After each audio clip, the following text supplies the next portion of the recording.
and terrifying story. And by the end of this video, you will gain a fascinating insight into the psychology of a tiger that will change how you view this majestic animal forever. Did you know Viagra is the Sanskrit word for tiger? I'm sure there's a joke in there somewhere, but it's an appropriate name because, like the famous male enhancement pill, a tiger should never be underestimated.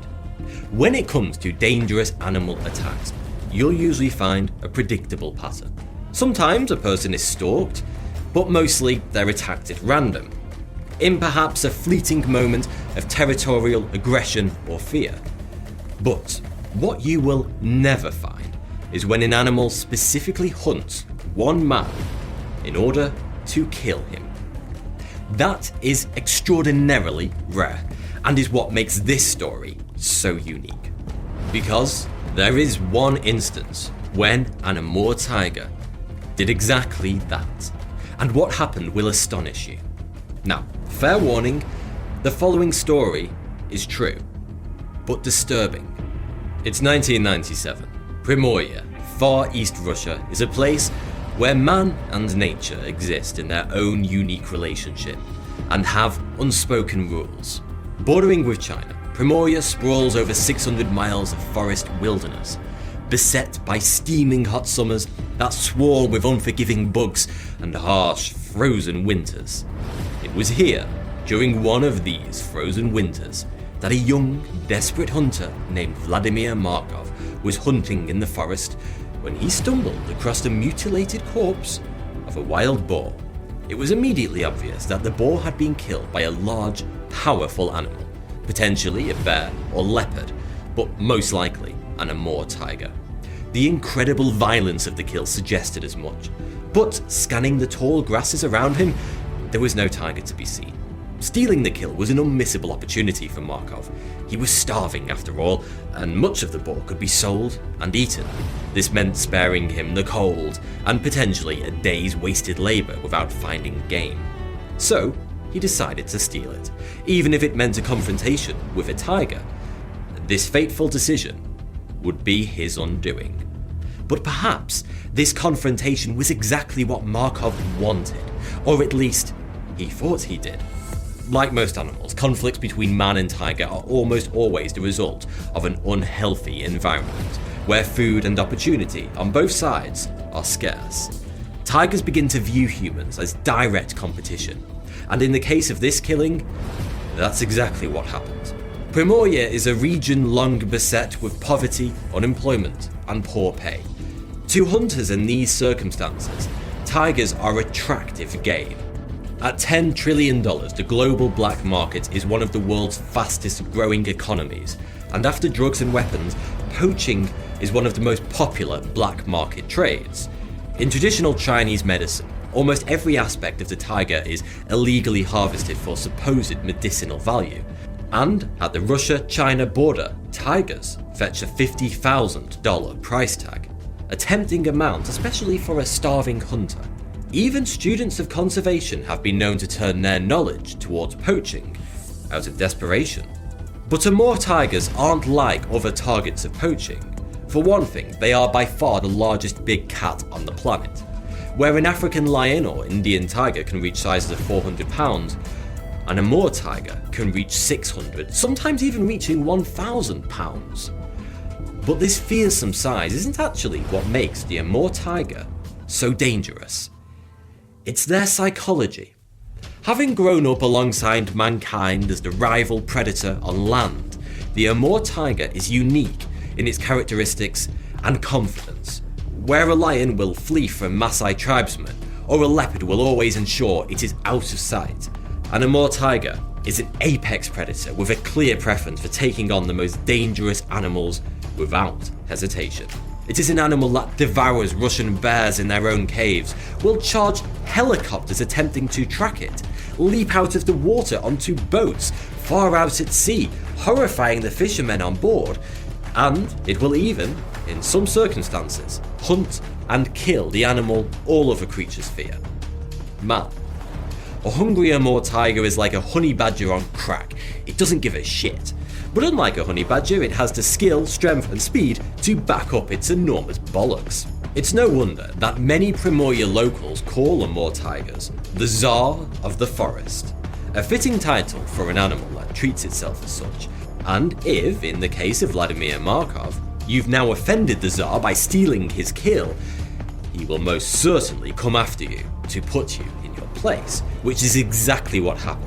After tracking Markov and its boar that had been stolen from it, an enormous tiger exploded from the forest after a horrified Markov. In a panic, he threw the boar to the ground, desperately opened fire onto the tiger, and escaped with his life into the forest. But little did he know the confrontation was far from over. Tigers are exceptional detectives, with a determined, singular focus. Because it was shot at close range, the tiger was easily able to identify the scent of who shot it, and triangulating which way its attacker had even fled, starting to track Markov down. No human tracker could replicate the skill of this incredible creature. To have its kill stolen was a transgression. But this man had gone a step further and dared to attack it. The tiger would find and kill this man. And find him it did. Returning to his cabin, Markov spent a sleepless night in terror. He knew, in the depths of his soul, that he was in danger, and that by the laws of the Primorje forest, he had committed a grave sin. To many of the natives, an Amur tiger is almost a deity. It is said that if it is watching you, you would never know it. They say a tiger can see you 100 times before you see it once. That it can pass through the long grass with only the faintest rustle and not a single twig broken under its paws. But it is also said that if you attempt to kill a tiger and you let it live, your death is guaranteed. And death had found its way to Markov. Outside his cabin, the tiger had found him, and in doing so, patiently began to study him, to enter its praise unveloped, a concept coined by an Estonian psychologist called Jakob von Uxküll. An umwelt is the bubble world that every animal lives inside. What he perceives, wants, needs, what his habits are, who he is. If you can put yourself inside that umwelt, you can better understand the animal, or, in the tiger's case, you can better understand your prey, and when would be the most lethal moment to strike, the moment when he was most vulnerable. In the morning, Markov rose and nervously checked the outside of his cabin. To his horror, everything with his scent on it had been destroyed in an eerily methodical way, almost like an omen. Whatever this tiger was, it clearly could not contain its hatred for him. I can only imagine how frightened Markov must have been at this point. At this moment, he could have packed up his things and left, but instead, he decided to confront the animal. Spying it amongst the trees 10 meters from his window, Markov raised his rifle and fired on the animal, wounding it terribly and causing it to flee. Once it did, he took his chance and escaped down the valley to where he knew a friend was staying.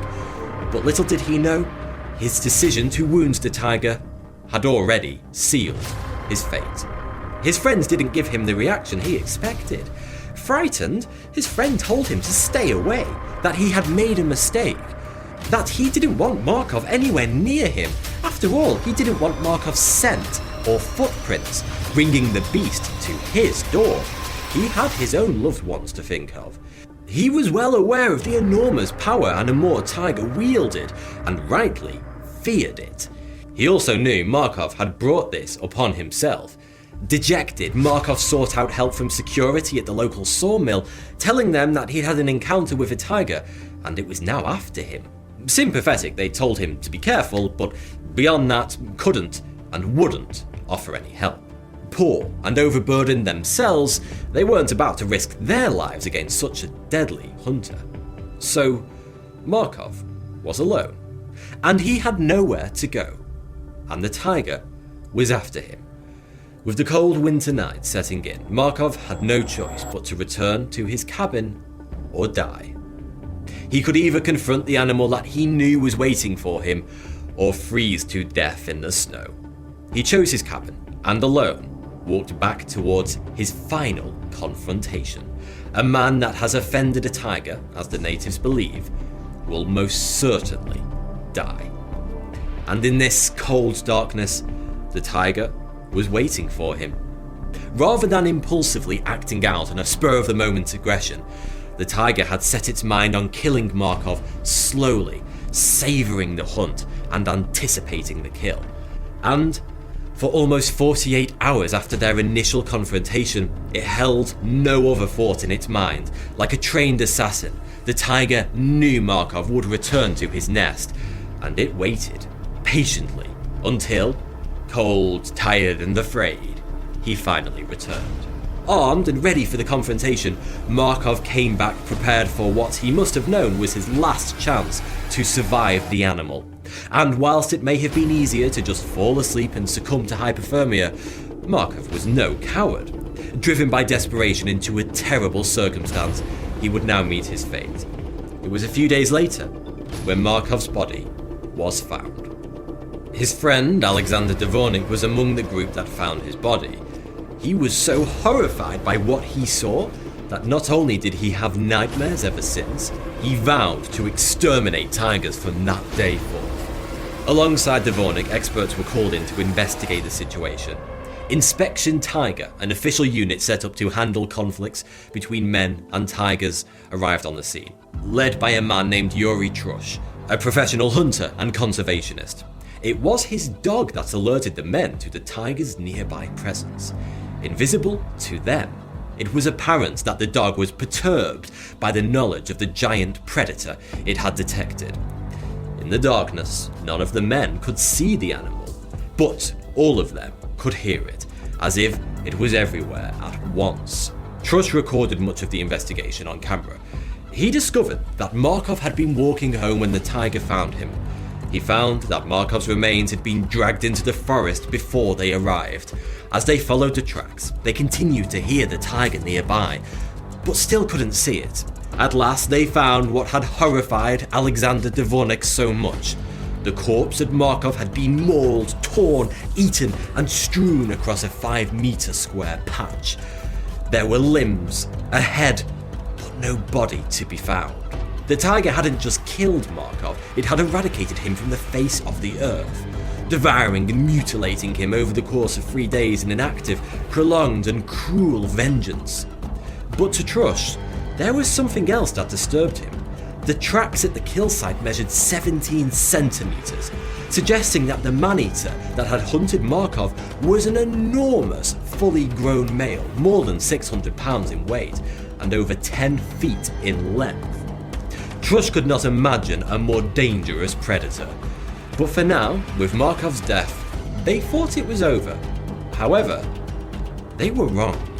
Soon the paw prints of a large tiger were seen around the nearby villages, lurking closer, stalking homes, engaging in all the behaviours that Trush knew meant one thing and one thing only. This tiger wasn't finished hunting men, and was now actively seeking them out. But for what purpose? Everyone was warned to stay out of the forest because a man-eater was lurking, and coming across it meant almost certain death. But one man, Andrei Pochepnia, who had just returned from the army, ignored these warnings. An ambitious young man who was full of life, he wanted to roam, explore the forest, and hunt, likely chalking up the official warnings to scaremongering or paranoia. His death was reported soon later.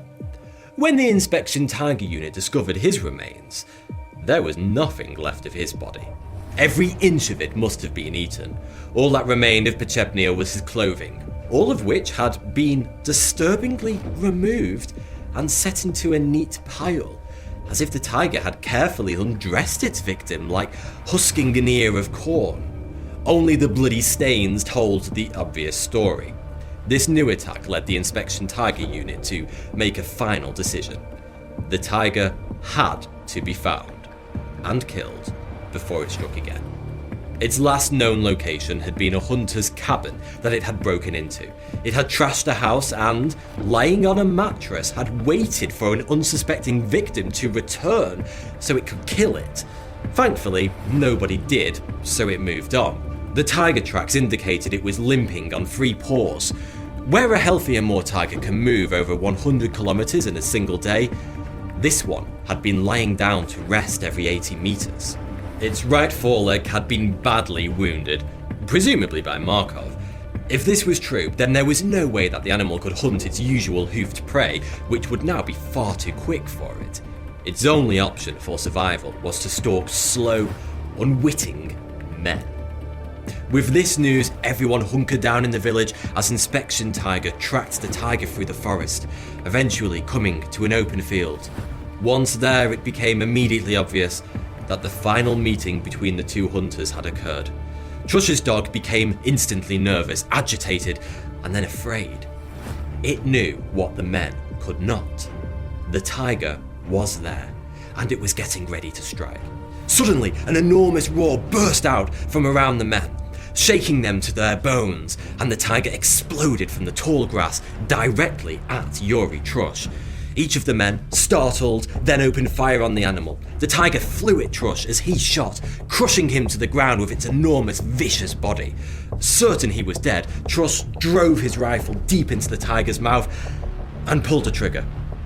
But when he came to, the tiger was dead, and he had survived. The tiger's claw would have shred through his bone, lungs, and chest, but instead it had lodged into his mounted walkie-talkie. Miraculously, that had saved him. And with the tiger dead, the nightmare was over. Helping Trush to his feet, the Inspection Tiger unit began their autopsy, examining the animal's body for wounds and skinning it to examine the pelt in fine detail. The autopsy and skin confirmed Trush's suspicions. The animal had been wounded many times, in particular by bullets and homemade bird shots that had ravaged and weakened its body. So much so that it could no longer hunt wild boar, sika deer or red deer, and it had been forced into continued conflict with man. It had decided to track, stalk, and kill Vladimir Markov out of revenge for violating the rules of the forest. If it had never been shot or robbed of its kill, perhaps this whole situation would have never occurred. But it had continued to hunt men out of necessity. They had stolen its ability to hunt anything else and survive. And now, as Trush no doubt thought to himself, they had stolen its life. And so ended the story of the man-eater that terrorized Primorye. But as the harsh conditions of life in the Far East continue to force men to take desperate measures, and the tiger's natural habitat and prey continues to diminish, one thing is certain: man and tiger will meet again. If this story interests you, then be sure to check out John Valent's amazing book, The Tiger, linked in the description. You can also support Amur tiger conservation by donating to the relevant charities and conservation efforts, because losing these beautiful creatures would be an historic tragedy. Thanks for watching. If you enjoyed this video, then please consider supporting me on Patreon. It really helps me to continue to make these videos. The link's in the description. Also, I've recently launched my first book, Stick a Flag in It, 1,000 Years of Bizarre History from Britain and Beyond. You can get your hands on a first edition signed copy